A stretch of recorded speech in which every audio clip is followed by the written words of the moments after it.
Good morning students, welcome to e-learning classes with DK Sandavalia. Today we are going to learn third part of chapter 11, It's All Water. In this part we are going to cover dewdrops and hailstone. These are different forms of water. In my last video there was one question, what is the meaning of dew?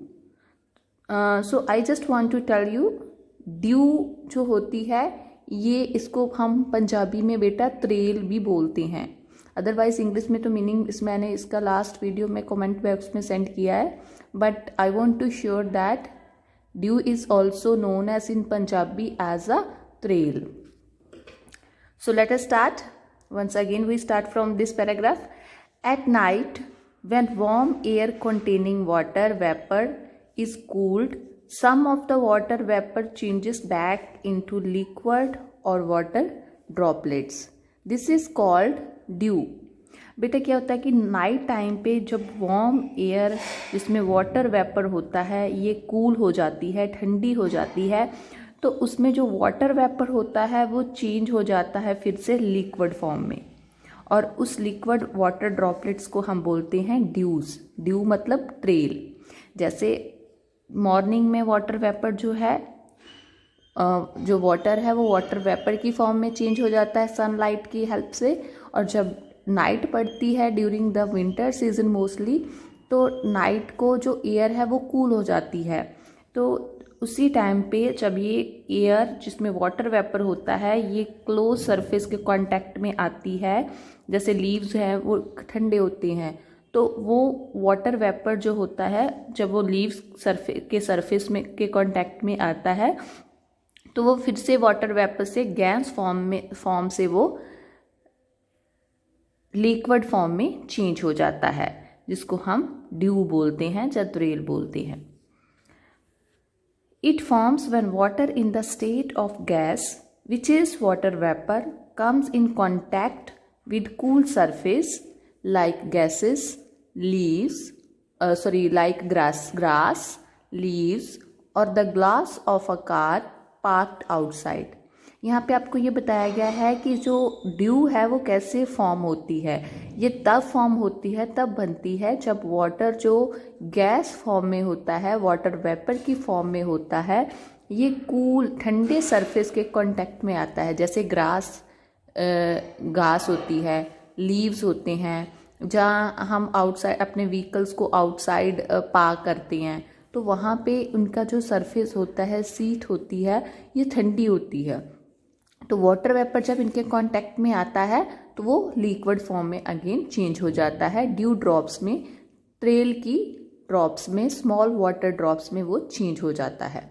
So this is all about dew. Now here is a point to ponder. Warm air can hold more water vapour than cold air.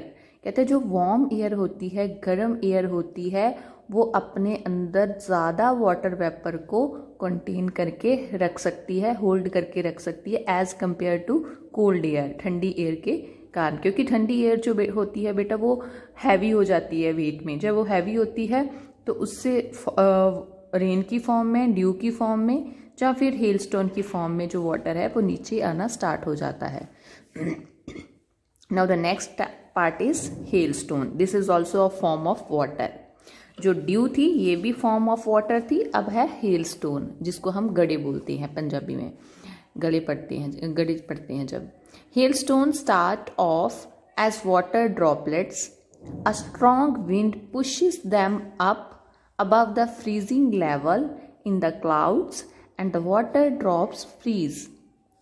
When they get very heavy, they fall as round balls of ice. Sometimes as they are falling, the wind pick up these ice crystals and push them back into the freezing level. As they begin to fall down again, they continue growing in size. I am going to explain this topic. बेटा जो hailstone होते हैं, hail stone start off as water droplets. जो hail stone होते हैं, गड़े होते हैं, ये क्या करते हैं कि वाटर ड्रॉपलेट की फॉर्म में नीचे गिरना स्टार्ट कर देते हैं। जैसे ही स्ट्रॉन्ग विंड, बहुत ज़्यादा पहले क्या होता है, strong wind pushes them up above the freezing level in the cloud and water drops freeze. पहले ये फॉर्म कैसे होते हैं ये आप समझ लो कि जब वाटर वेपर इंक्रीज होता है एयर में, मतलब ऊपर जाता है क्लाउड्स में, स्काई की तरफ जाता है, तो कई बार बहुत ज़्यादा स्ट्रॉन्ग एयर चल रही होती है, विंड चल रही, हवा चल रही होती है, तो वो इस वाटर वेपर को फ्रीजिंग लेवल से ऊपर पहुंचा देती है। क्लाउड्स में जो फ्रीजिंग लेवल होता है, मतलब बहुत ज़्यादा ठंडा, जब हम धरती से थोड़ा ऊपर चलते हैं तो फर्स्ट लेयर जो होती है एटमॉस्फेयर की, troposphere, and second is stratosphere.